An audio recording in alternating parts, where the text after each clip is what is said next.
Imagine this, a world where chess is no longer a purely strategic turn-based game for nerds. In this strange new dimension, chess is chaos. It's dangerous, it's daring, a little daunting, but most of all, destructive. Welcome to the world of hyperchess. This is chess without turns. You can move piece after piece at the same time your opponent does, as long as you have enough stamina.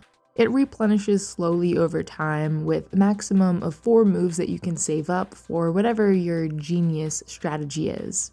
But sometimes strategy kind of just flies out the window when you remove the neat and orderly turn-based structure from classic chess. And that's what makes hyperchess so fun. Last week I got an interesting email titled "Chess 2 is here," along with a copy of the game from one of the devs. So I booted it up and really didn't expect to have this much fun. You can either play online or in local co-op, and I tried both.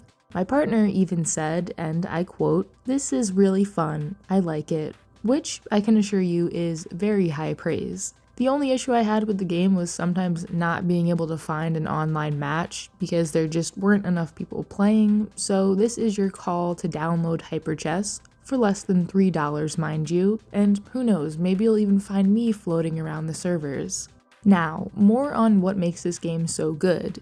Well, first of all, the cinematic is pretty fire, and it actually does a good job of capturing the feeling of playing. All the pieces swarming around the board making you feel helpless and overwhelmed. But then, strategy begins to emerge. Maybe it's trying to distract your opponent with one piece while sneakily moving another closer and closer to their king, or forcing them to defend themselves against a barrage of attacks so you can make the final strike after they've run out of stamina. Maybe it's playing as a bunch of cacti so you can't even tell which piece is which. It's really up to you.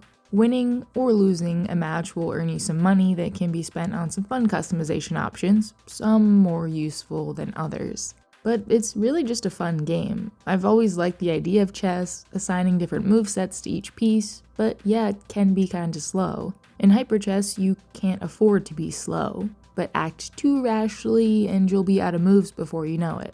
It's all about balance.